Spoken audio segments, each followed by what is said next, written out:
So I've been posting a lot of these videos from the YouTube channel Justinian Deception, Grammatical Deceptions of the Underworld. And I find this so profound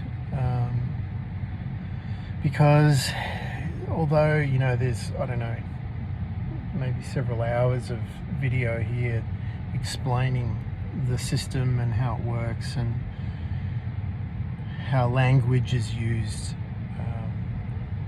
as a tool, as a weapon sometimes. It's really a cipher key. And you know, one thing we saw in, you know, those Hollywood movies like National Treasure is that unless you have those keys to unlock the code, then you could be staring right at the treasure or the trap, or you could be staring right at what you're looking for, and you wouldn't see it because it's not meant to be seen. It's hidden in plain sight. And you know, that 5% of information, which is the key, unlocks 95%. And so if you've been following along, which I know only a few of you do, and you know, it's a real shame, I think, because I've been doing my best to give you the gold, you know, give you the distilled information over lots and lots of time researching. And you know, part of what I do here is I research obscure things and try to get, you know, dig really deep to get the gold, to be able to share it, because it you know, it is for everyone. And for those people that just, you know, follow along with the memes and skip the videos, you're missing out on so much. And the reason why I don't just get on there and monetize a YouTube channel and regurgitate what I've learned is because I'm trying to give you the sources of information so you can do your own research, your own study, and you're not reliant on anybody, because that's what this is all about, right? For me, this journey into spirituality is all about self-reliance. It's about not having anything between you and the Almighty, whatever shape, form, denomination you see that as. Because the problem with everything, every problem you have stems from something being in between you and the source, right? And there's always something trying to wedge itself and become a middleman. And when you see this cipher, this code, it's like Neo in the Matrix seeing the code. You actually literally see this everywhere. And it's like being awoken. It's like waking up, because one minute you're looking at something and you see it just as a, you know, you see it for what meaning you placed on it, the meaning you've been given, the meaning you've been trained all your life to see it as. But then when you get the key and you see the code and you look at how deep it goes, and you can, you know, there is an end to the depth. There is a flaw to this, right?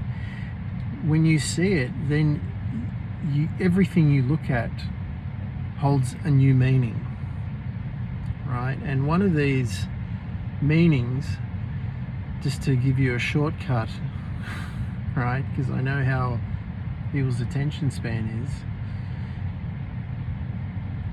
imagine all the rules and all the expectations and all the frames and all the mindsets and all the morals and all the beliefs that you've ever been introduced to, adopted, integrated, taken on. Imagine all those were just limitations placed on you, and as of like the moment you see the matrix for what it is, you have the choice not to have to live within those restraints anymore. A lot of you, pretty much all of you, would jump out of there in the first instant you got. It's like that person who goes to work every day 9 to 5, and they push through the traffic, and they're always waiting on everybody to sort of let them through, and all of a sudden there's a new bypass opens up and you don't have to sit in traffic anymore. Well, of course you're going to take it, right? You might slip back and on autopilot go into your old route, your old methods again, but pretty soon you're going to catch yourself and you're going to take the bypass again. And then all of a sudden you realize, hey, I don't have to do the 9 to 5 anymore, because I can sustain my lifestyle and cover my expenses through other means that don't require me to trade hours for dollars, right? Don't put me into a situation where I have to take on debt and be a modern slave. And the second you realize that, and the moment you're able to step out of it, you just do. Like, why would you stay there, right? And this whole idea of being of service from a religious point of view, it's not really serving anybody. It's perpetuating the enslavement of the masses, right? So I'm a good person, I do my job and I serve the community. It's like, well, the community you're serving is inside an entrapment, so you're an enabler if that's the case. And I'm not here to debate right or wrong moral standpoints. I'm just saying that there are frames of mind, frames of perceptions of reality that we are contorted into, we're corralled into, and we think that's reality. Like, it's like people, they go on their phone and they press the app of Facebook and they think that's the internet. It's like, that's not the internet. That's one program on a vast worldwide web of information, right? And until you can see that there's more beyond that, then you're going to buy into all the fear and the FUD that keeps you in that little app and never lets you venture out, and you're going to behave in a way that app tells you to behave. This goes against our community standards. 30-day ban, smack on the wrist for you, and if you keep going, then we'll kick you out of Happy Land, where all your friends are. And what you don't realize is there's so many other options out there, and some of them are the same, some of them are not so good, and some of them are much better. And despite all that, when you start to gain access to the information that you have been restricted from, if you really so chose to, you could create your own platform, your own application, and you wouldn't have to run it in the way that it's always been done. Just like we're seeing now with Elon Musk and Twitter. This huge company losing millions of dollars a quarter because they had all these people that weren't really doing anything at the job. They were just sort of hanging out and eating lunches, and I don't know what they were doing. And then he's reduced it all down to maybe 70 people, 100 people maybe. And now they're more productive. They've got more people going on. There's more innovation going on. It's a leaner team, and it's like, that's how things should be, right? things should be, they should add value to your life. They shouldn't extract value from you. And so this system, this matrix that we've been inside of and we think is reality, is just a program to siphon value out of you, right? And it was never meant to be like that. It's literally an overlay on top of reality that looks like reality, but has totally different meanings. So when you think you're going towards something of pleasure or value or inspiration or happiness, that is actually, in not all cases, but in many cases, it's there to draw you in and then entrap you and to extract value and energy and sweat equity and money from you. And you know, and if you're there going, you know, I want to learn about spirituality because this doesn't mean anything to me, money doesn't mean anything to me, well, you've got to understand that the whole concept of spirituality and religion is the foundation of the economic system. Without spirituality, without God, right, and people behaving in a certain way, the economic system that we use every single day, all day long, and is literally all around us. It's like Morpheus says, the matrix is everywhere. It's all around you. It's there when you turn on your television. It's there when you pay your taxes. No one can tell you what the matrix is. You have to see it for yourself. And these videos that I'm showing you, these links that I'm giving you, are the keys to be able to see the matrix. And it is so elusively obvious once you have the keys that you'll never not be able to see it again. Not only that, it will give you some kind of idea on how to not necessarily fight back, not to escape the matrix, like, you know, not to bring it down, but to just decide not to participate in it anymore, right? It's like, you know, like I said, the example of Facebook, you know, if it just gets too much, people stop using it. And when people stop using it, the market price falls. People don't want to invest in it anymore. And because people don't want to invest in it anymore, then there's no income coming in for that company, and they can't innovate. And if they can't innovate, then they can't keep up with all the newcomers coming into the space who are actually giving value to people rather than extracting it. And pretty soon it withers and dies, and it becomes this thing we talk about. Oh, you remember that company? It was so big. It was like, you know, remember Netscape? Remember Yahoo? You know, they were these huge, massive companies, and at the time, you know, Google was like 29th or something on the list. They're like, Google what? Who? What's that? Oh, another search engine, big deal. And then I'm not saying Google's good or bad, it's an example. And then all of a sudden they get overtaken because they can't keep up with the innovation, and people stop using them, and they just, it's like the second you get a mobile phone, you stop using the handset that's in your kitchen attached to the wall, right? Or once you actually experience an electric vehicle and the simplicity of it and the benefits of it, like, you just go, I'll never buy a combustion engine car again. Like, it just doesn't make any sense.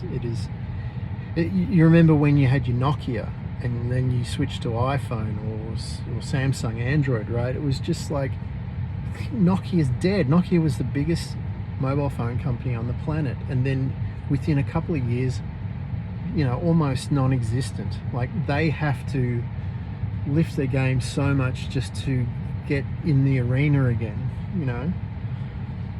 And so this is where we're at, you know. This information that is accessing us now, you know, it's so out there. I remember when I first started this, it was like you had to really, it was so vague. Everything was so vague. And the information that was coming out to help you see the matrix, you know, it was so sublime and metaphorical, like the movie The Matrix, that you're like, okay, I get the concept, but how do I actually start living my life in a way where I can actually do something about it, right? Because it's one thing to have the awareness, it's a whole other thing to actually implement it and apply it to your life and actually get a different result, right? And I don't know about you, but my biggest frustration is knowing that this is happening, seeing it all around me, seeing that there's even more that I don't see, right? Having all this awareness, but my life is still the same. I'm still trapped within, you know, if we're talking in terms of these videos I'm talking about, you know, we're still treated as the dead. We're still treated as humans, not men, right? And there's, if you watch the videos, you'll understand what I mean by that. And in that standing, you know, we don't have any of these rights as a living man does. And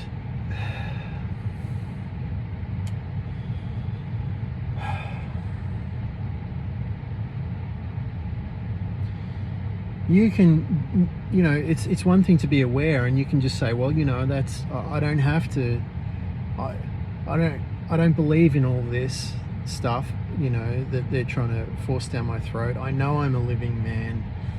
I know that I'm not lost at sea, dead, right? But like Romley was saying, you know, he is terrified of the people that do believe in the system that will enforce it on you. And so there has to be a way where you can use their system, because it is based on rules, where you can change your standing, and there is no dispute from the believers of the system. You know, you're using the system on itself, right? You don't have to fight it anymore. You just use it. You change your standing, you rise above it, and it has to obey you like a program in a computer, in a simulation, right? Once you have the source code, you become the programmer. The program obeys your commands, not you having to obey the program's commands. So this is a lot more than just manifesting the fox or the wolf or more money in your bank account or the partner you've been searching for because you're desperate for a relationship, because you're lonely, right? Or the health, the miracle health, because you've allowed the stress of life to get to you and you haven't been making healthy choices, you haven't been exercising and eating right, and it's all caught up with you. Or because of the mindset, you know, you're looking for a remedy to get out of your own mind because your mind is attacking you every time you sit down to meditate, right?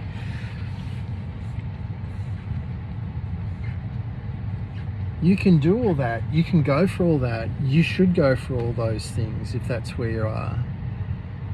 But what you'll find is when you achieve all those things, you will still be inside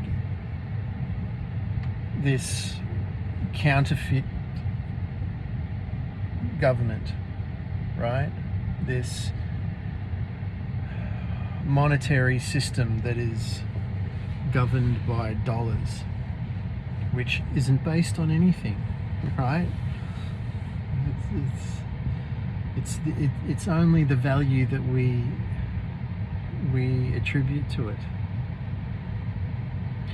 And the more of us that learn the cipher and see through the matrix and start to make choices that leave it behind or take the power back in terms of changing our standing and going back to the standing of being a living man, a living woman, and tapping into our trust and using the trust to pay for our life, right? Instead of it just being siphoned away into this big organization and used however it wants, and then not only that, but we don't even get the benefits of it because in the meanwhile they're trying to kill us off.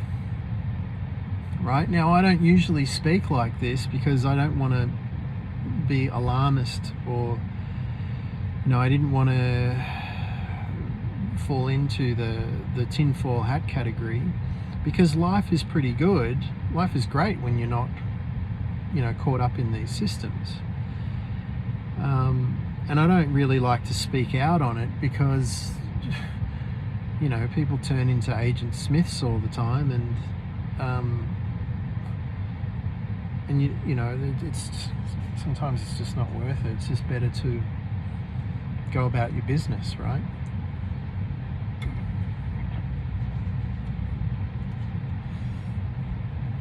I mean, if they don't know you're not participating, then you're not on the radar.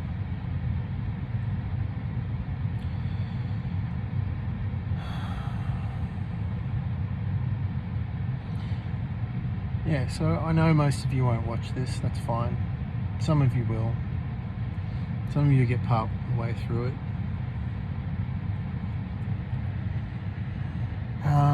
But the gap is going to get bigger and bigger because I'm kind of focused on this now. I've had enough.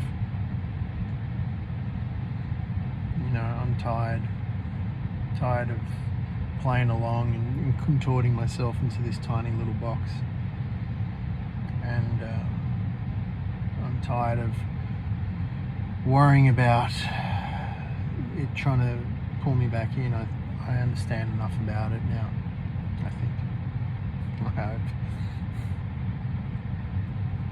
And like Andrew Tate says, I would never kill myself. Right? So I want to see a future where people are not just waking up awareness, but they're taking action, they're changing their standing, they're taking their abundance back, they're living from their new status, which was always there anyway, their new awareness. And imagine what you could do. Like, okay, some people might get angry and try to lash out, but it's like, what's the point? Just once you got the keys, like, just imagine what you could do. Imagine you're not limited by any of these rules anymore, and you don't need governing anymore because you understand that it's, you've become literate. You're competent, and you understand that it's not just letters and words and phrases, and it's the grammar, the code of things, how it's presented, and the depth of it, and the leverage of it. It's incredible. It's so powerful, so powerful. They like they said, the pen is mightier than the sword. Jeez. And in that movie Arrival, the first weapon employed in war is language. You think about it from this context, it is just, the amount of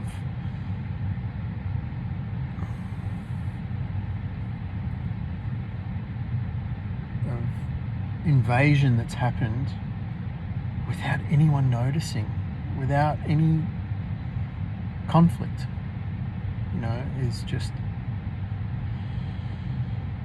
you have to admire the elegance of the enemy. Right? It's just, man, it's genius. It really is. It really is. And you kind of have to be a genius to see it.